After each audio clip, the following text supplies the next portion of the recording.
दोस्तों आज एक ऐसे सीरियस और साइलेंट बदलाव की बात करेंगे जो भारत की पूर्वी सीमा पर हुआ है और जिस कदम से तमाम इंटेलिजेंस एजेंसियों की नींद भी उड़ी हुई है। इसी मई 2026 की खबर है जिसे मेन स्ट्रीम मीडिया ने तो खैर कोई खास तवज्जो दी नहीं है, लेकिन ये भारत के लिए किसी बड़े रणनीतिक झटके से कम नहीं है।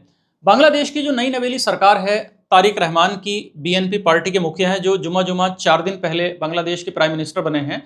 तो इस बांग्लादेश की नई नवेली सरकार ने एक ऐसा फैसला लिया है जो सीधे तौर पर भारत से दूरी बढ़ाने का सिग्नल है और पाकिस्तान और चीन की तरफ झुकाव का साफ साफ संकेत देता है इनका डिसीजन।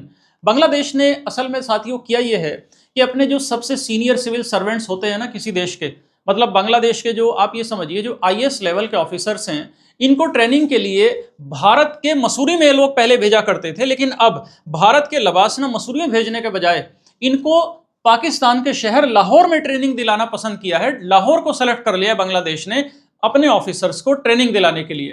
तो दोस्तों सवाल ये उठता है कि आखिर क्यों बांग्लादेश भारत की मशहूर लबासना एकेडमी को छोड़कर पाकिस्तान के नज़दीक जा रहा है, क्यों लबासना से दूरी बना रहा है? कहीं इसके पीछे बांग्लादेश के जो नए प्राइम मिनिस्टर हैं तारिक रहमान, कहीं इनका तो कोई खेल नहीं है, या जो तारिक रहमान से पहले बांग्लादेश की कुर्सी संभाले बैठे हुए थे वहाँ के टेम्परेरी मुखिया मोहम्मद यूनुस, कहीं इनका तो कोई रोल नहीं है? और फिर आप ये भी देखो कि अगर भारत के पड़ोसी देशों के ऑफिसर्स को पाकिस्तान ट्रेंड करेगा तो भारत की सुरक्षा को कितना बड़ा खतरा होगा।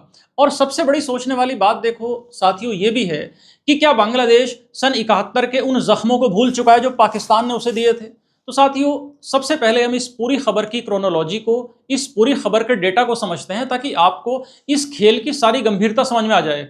इसी मई के महीने में बांग्लादेश के 12 सबसे सीनियर ब्यूरोक्रेट्स का एक हाई लेवल बैच तब पाकिस्तान पहुंचा। अब ये कोई आम अफसर नहीं है, बल्कि जो 12 ऑफिसर्स बांग्लादेश के पाकिस्तान पहुंचे हैं, इनमें एक एडिशनल सेक्रेटरी रैंक ऑफिसर हैं और 11 जॉइंट सेक्रेटरी रैंक के ऑफिसर्स इसमें शामिल हैं। अब साहब एडिशनल और जॉइंट रैंक के अफसर होने का मतलब ये हुआ कि यही लोग आने वाले टाइम में बांग्लादेश की पूरी सरकार को चलाने वाले हैं, बांग्लादेश की तमाम पॉलिसीज, तमाम डिसीजंस लेने वाले भी यही लोग होंगे। और हाल फिलहाल ये सभी ऑफिसर्स पाकिस्तान की सिविल सर्विसेज एकेडमी लाहौर में mid term career leadership training हासिल कर रहे हैं। अब आपके दिमाग में सवाल आएगा कि इसमें भारत का क्या नुकसान है? तो साथियों नुकसान समझने के लिए आप इसको ऐसे समझिए कि ब्यूरोक्रेसी जो होती है ना, वो किसी भी देश को चलाने के लिए वही हैसियत रखती है जैसे कि एक कंप्यूटर के अंदर लगा हुआ ऑपरेटिंग सिस्टम कंप्यूटर को चलाने की हैसियत रखता है।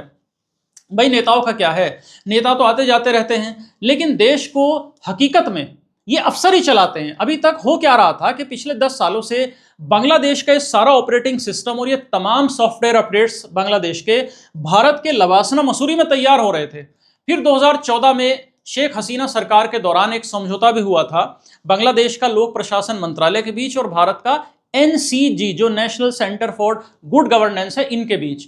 इसके बाद 2019 में और फिर अप्रैल 2024 में इस समझौते को रिन्यूअल भी किया गया और इसी समझौते के तहत पिछले 10 सालों में बांग्लादेश के लगभग 2500 सीनियर ऑफिसर्स ने भारत के मसूरी में आकर ट्रेनिंग भी ली थी। जब ये अफसर भारत आया करते थे तो इन्हें भारत में काम करने के तरीके, भारत की प्रशासनिक संस्कृति, भारत का तमाम एडमिनिस्ट्रेटिव मॉडल, ये सारी बातें इनको साथियों सिखाई जाती थी। अब इससे देखो दोनों देशों के बीच एक इंस्टीट्यूशनल फैमिलियरिटी बनती थी, मतलब एक आपसी समझ पैदा होती थी, एक भरोसा पैदा होता था। लेकिन आपको पता ही है कि अगस्त 2024 में जैसे ही शेख हसीना का तख्ता पलट हुआ, ये सारा सिस्टम चरमरा कर गिर गया।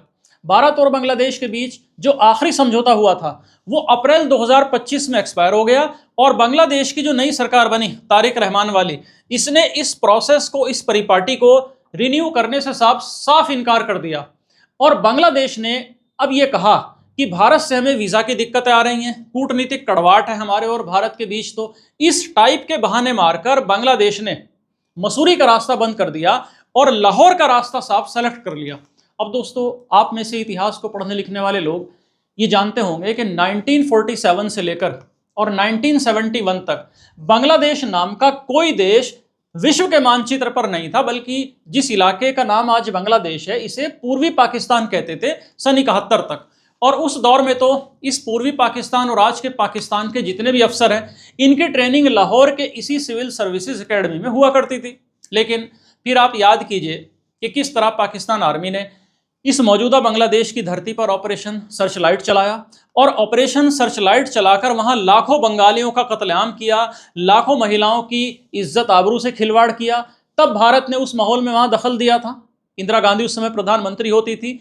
तब पाकिस्तान के दो टुकड़े हुए और तब 1971 में एक आज़ाद देश के रूप में इस बांग्लादेश का साफ जन्म हुआ।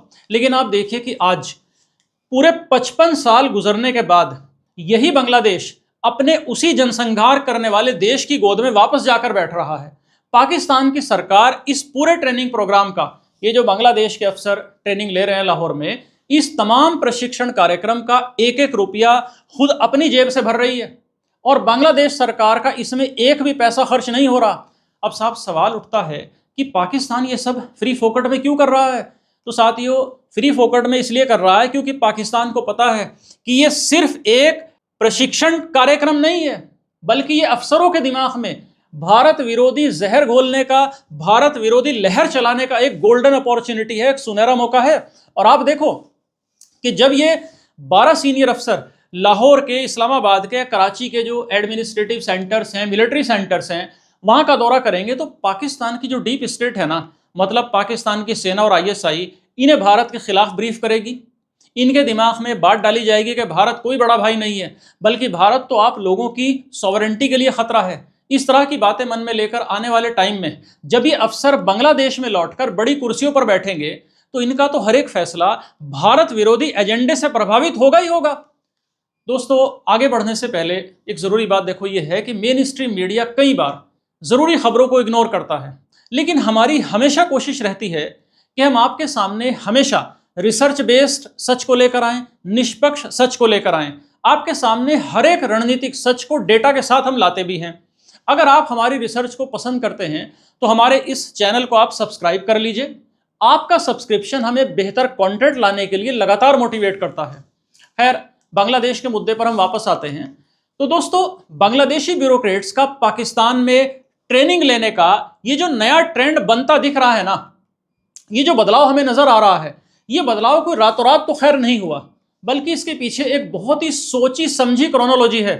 अगस्त 2024 में जब शेख हसीना बांग्लादेश छोड़कर भारत आई, उन परिस्थितियों में तो बांग्लादेश की कुर्सी टेम्परेरी तौर पर मोहम्मद यूनुस के हाथ में आई और मोहम्मद यूनुस ने कुर्सी पर बैठते ही बांग्लादेश की तमाम फॉरेन पॉलिसी को पूरी तरह चेंज कर दिया। सबसे पहले तो इन्होंने पाकिस्तान के साथ जो टूटे हुए रिश्ते थे इनके, उसको जोड़ने में पूरी जान लगा दी। और मोहम्मद यूनुस के दौर में ही पाकिस्तान के सीनियर ऑफिसर्स ने ढाका के दौरे के लिए 20 सालों के इतिहास में पहली बार ढाका और कराची के बीच में डायरेक्ट फ्लाइट्स की दोबारा शुरुआत करी गई। और पाकिस्तानी स्कॉलर्स का बांग्लादेश में रैलियों के जरिए साफ जबरदस्त स्वागत भी होता हुआ देखा गया उस दौर में। अब से ठीक 3 महीने पहले की अगर हम बात करें तो बांग्लादेश में आम इलेक्शन हुए और सत्ता आई तारिक रहमान के हाथ में। बेगम खालिदा जिया के बेटे तारिक रहमान लंदन से निर्वासन का जीवन काट कर लौटे और वहाँ के PM है इस समय। तब जब ये PM बने तो भारत को उम्मीद थी कि साहब इलेक्शन के बाद शायद अब बांग्लादेश से हमारे रिश्ते बेहतर हो जाएंगे। लेकिन साहब तारिक रहमान की सरकार तो मोहम्मद यूनुस से भी 2 कदम आगे निकल गई। आज बांग्लादेश और पाकिस्तान के बीच सिर्फ ऑफिसर्स की ट्रेनिंग नहीं चल रही है, बल्कि बांग्लादेश और पाकिस्तान के बीच एक बहुत बड़ा डिफेंस पैक्ट भी तैयार हो रहा है। बांग्लादेश, आप देखो कि इस टाइम पाकिस्तान और चाइना के एक जॉइंट वेंचर है, ये JF-17 नाम का फाइटर जेट है, जिस पर पाकिस्तान काफ़ी इसकी तारीफ करता है और इस पर कंपेयर भी होता है भारत के विमानों से इस विमान का। तो इस JF-17 विमान को खरीदने की बातचीत बांग्लादेश चला रहा है पाकिस्तान के साथ। और दोस्तों, साथ ही एक नया ट्रेंड और उभर रहा है। कई तरह के पाकिस्तानी बिजनेस तेजी से ढाका में अपने पैर पसार रहे हैं। एक बात तो देखो, मोटी मोटी इस पूरी तस्वीर में ये उभरी रही है कि बांग्लादेश दुनिया को संदेश देना चाहता है कि नौकरशाही की ट्रेनिंग और कूटनीति के लिए भारत अब हमारा एकमात्र डिफॉल्ट डेस्टिनेशन नहीं है। बांग्लादेश कहीं ना कहीं दोस्तों अपनी डिप्लोमेटिक फ्लेक्सिबिलिटी भी बढ़ाता दिख रहा है। लेकिन साथियों, सच ये है कि इस फ्लेक्सिबिलिटी के नाम पर भारत की पूरी मोनोपोली को खत्म करने के रास्ते पर चल रहा है बांग्लादेश। खैर, अब जो हो रहा है वो तो हो ही रहा है, लेकिन लाख टके का सवाल अब ये है कि इस पूरे खेल से भारत को कितना बड़ा खतरा है।